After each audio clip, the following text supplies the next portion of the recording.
नमस्कार, आप देख रहे हैं वीके न्यूज। मैं हूं सुनील राउत। सुशांत सिंह राजपूत की मौत का मामला इन दिनों सुर्खियों में है और महाराष्ट्र और बिहार पुलिस के बीच इस मामले को लेकर जंग छिड़ी हुई है। बिहार पुलिस इस मामले की जांच करना चाहती है, लेकिन महाराष्ट्र पुलिस इस मामले की जांच उसे नहीं करने दे रही है। पता नहीं क्या छिपाना चाह रही है महाराष्ट्र सरकार और महाराष्ट्र पुलिस, लेकिन अब इस मामले में जो खबर आ रही है वो उद्धव सरकार को परेशान करने वाली है। जी हां, बड़ी खबर यह है कि सुशांत सिंह राजपूत मामले में सीबीआई जांच की सिफारिश कर दी गई है। सुशांत के पिता के सिंह ने मुख्यमंत्री नीतीश कुमार से पहले बात की और उन्होंने मुख्यमंत्री नीतीश कुमार से सीबीआई जांच की मांग की। इसके बाद मुख्यमंत्री नीतीश कुमार ने डीजीपी गुप्तेश्वर पांडे, जो बिहार के डीजीपी है, उनको सीबीआई जांच करने के लिए आवश्यक निर्देश दे दिए हैं कि आप इसकी कार्रवाई शुरू कर दें। इस बीच बिहार सरकार जो है उसने वो सिफारिश कर दी है और अब गेंद जो है कि वो सीबीआई के पाले में, केंद्र सरकार के पाले में, कि क्या वो उस जो अनुशंसा की गई है, सिफारिश की गई है, उसको एक्सेप्ट करते हैं।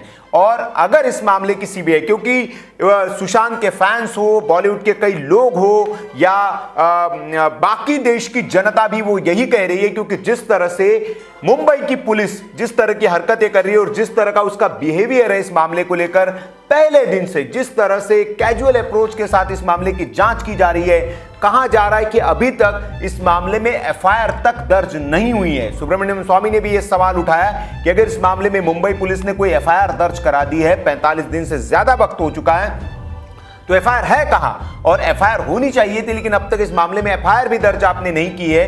तो एक तरह से हीला हवाली और टाल मटोली वाला काम ये मुंबई पुलिस क्यों कर रही? क्योंकि जिस तरह से इस मामले की जांच मुंबई पुलिस कर रही है, वो मुंबई पुलिस की जांच करने का तरीका नहीं है। मुंबई पुलिस अपने आप में एक नामी पुलिस है और वो अच्छे अच्छे मामलों को सुलझाने के लिए जानी जाती है, लेकिन सुशांत सिंह राजपूत के मामले में जिस तरह से वो जांच कर रही है या जो उसका जांच का तरीका है, वो सवालों के घेरे में। सवाल इसलिए भी उठता है क्योंकि अगर कोई दूसरे राज्य की पुलिस आपको आकर मदद कर रही है एक जांच में, दोनों का उद्देश्य एक ही है कि इस मामले की जांच होनी चाहिए, सच सामने आना चाहिए। महाराष्ट्र पुलिस का भी उद्देश्य यही है, बिहार पुलिस का भी उद्देश्य यही है। और अगर बिहार पुलिस को कुछ नए एंगल समझ में आ रहे हैं और वो आपके साथ साझा कर रहे हैं, तो उस पर जांच करने में हर्ज क्या है।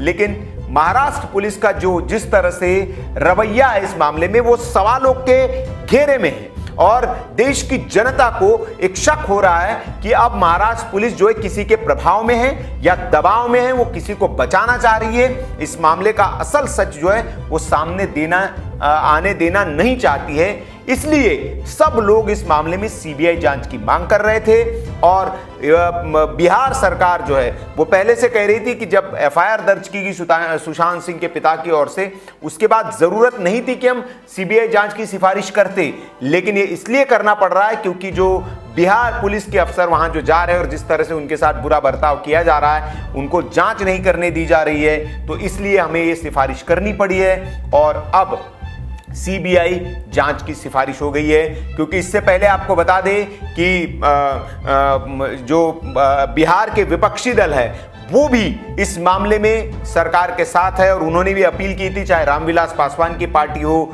आरजेडी हो या बाकी विपक्षी दल हो, उन्होंने भी इस मामले की सीबीआई जांच की मांग की थी, सिर्फ कांग्रेस छोड़कर। कांग्रेस ने इस मामले में अब तक इस तरह की कोई जांच नहीं की है, लेकिन बाकी जो बिहार की विपक्षी दल है वो इस मामले में यही मांग कर रहे थे कि इस मामले की सीबीआई जांच होनी चाहिए, सीबीआई से जांच करानी चाहिए, क्योंकि मुंबई पुलिस इस मामले में कुछ छिपाना चाह रही है। इसके पहले अगर हम बात करें तो तथ्यों से छेड़छाड़ और सबूतों को मिटाया जा रहा है, ये भी आरोप लगाए गए थे सुशांत सिंह के बहन की ओर से, और प्रधानमंत्री नरेंद्र मोदी से भी इसमें इंटरवीन करने के लिए कहा गया था कि जो इस मामले को आप देखिए, पर्सनली इसमें इंटरवीन करिए, क्योंकि ये सुशांत को न्याय मिलना चाहिए इस मामले में।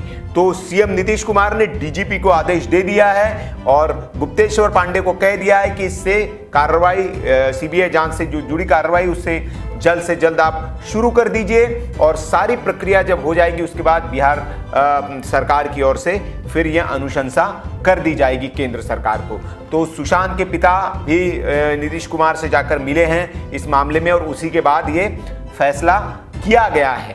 वही जो सत्ता पक्ष और विपक्ष जो है हमने आपको बता दिया कि वो एक साथ में हैं और वो चाहते हैं कि इस मामले की जांच हो। चिराग पासवान ने भी एक चिट्ठी लिखी थी।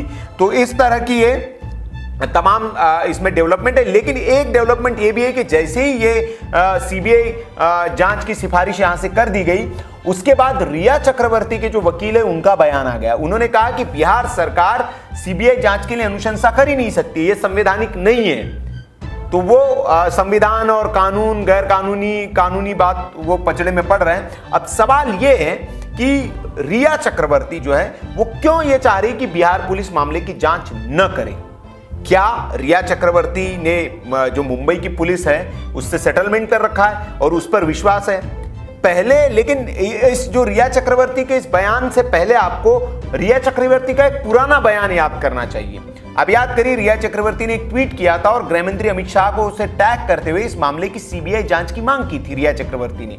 लेकिन और उन्होंने कहा था कि मुंबई पुलिस पर उसे भरोसा नहीं है। अगर ऑब्वियस वो ट्वीट अगर ये कर रही है कि अमित शाह से गुहार लगा रही है कि इस मामले की सीबीआई जांच हो ताकि उसके बॉयफ्रेंड को इंसाफ मिले, तो इसका मतलब उसे मुंबई पुलिस पर भरोसा नहीं था। लेकिन जब बिहार पुलिस मामले की जांच करने लग गई तो आपको बिहार पुलिस पर भरोसा नहीं, मुंबई पुलिस पर आपका ज्यादा भरोसा हो गया और आप कह रहे कि मुंबई इस मामले को ट्रांसफर कर दिया जाए। तो ये जो एक सस्पिशियस जो कैरेक्टर है रिया, जो बात बात पर पलट रही है, पहले तो सहानुभूति लेने के लिए उसने कोशिश की कि सीबीआई जांच की मांग कर दी और अब जब जांच शुरू हो गई तो अब कह रही कि नहीं, इसको मामले को यहां ट्रांसफर कर दिया जाए। तो तभी से ये शक गहराता जाता है। इस मामले में नए नए कई एंगल्स भी सामने आ रहे हैं। एक शिवसेना का लिंक भी इसमें निकल कर आ रहा है कि एक युवा मंत्री जो है शिवसेना के, वो भी इसमें फंसते हुए दिखाई दे रहे हैं। इसलिए जो है महाराष्ट्र सरकार ने पूरी जान लगा दी है इस केस में कि इस केस की जांच बाहर के पुलिसकर्मी न करे और मुंबई के पुलिसकर्मी जिस तरह से इस केस को लेकर हिला हवाली कर रहे हैं, इसलिए सवालों के घेरे में।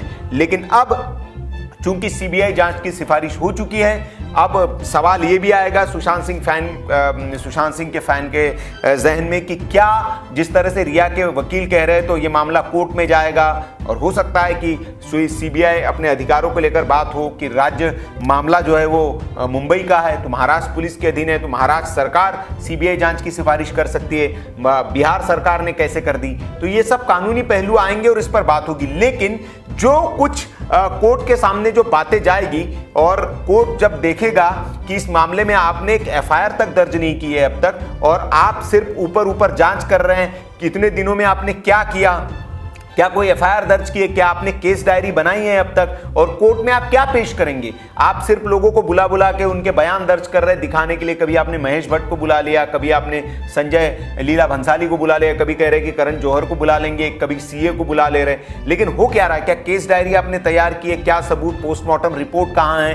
पोस्टमार्टम रिपोर्ट में वजह क्या आई है, टाइम डेथ का वक्त क्या है, बताया जा रहा है कि वो भी पोस्टमार्टम रिपोर्ट में मेंशन नहीं है। तो ये सारी चीजें हैं कई जो सवालों के कटघरे में इस केस को खड़ा करती है और अब उम्मीद जगी है कि सीबीआई जब इस मामले को अपने हाथ में लेगी तो इस मामले की सच्चाई सब खुलकर सामने आएगी और लोगों को पता चल पाएगा कि असल में सुशांत के साथ हुआ क्या था। क्या उन्होंने आत्महत्या की या उनका मर्डर किया गया, जैसे कि अभी आरोप लग रहे हैं। सुब्रमण्यम स्वामी ने भी कहा कि फांसी लगाने से पहले उन्हें जहर तो नहीं दिया गया था, वो इन्होंने एक तरह से शक जाहिर किया है। अगर ऐसा नहीं है तो बिसरा रिपोर्ट को अब तक क्यों आप सार्वजनिक नहीं कर रहे हैं? तो कई तमाम तरह के सवाल है और सवालों के घेरे में मुंबई पुलिस और महाराष्ट्र की सरकार दोनों हैं। और ये मामला जब सीबीआई के हाथ में जाएगा तो हो सकता है कि जो इस मामले से जब पर्दा उठे तो कई लोग बेपर्दा हो जाएं। तो इस खबर पर हमारी नजर बनी हुई है। ऐसी खबरों के लिए आप हमारे चैनल को सब्सक्राइब कर लीजिए। फेसबुक पर वीडियो देख रहे हैं तो फेसबुक पेज को लाइक कर लीजिए। वीडियो देखने के लिए आपका बहुत बहुत आभार। जय हिंद, वंदे मातरम।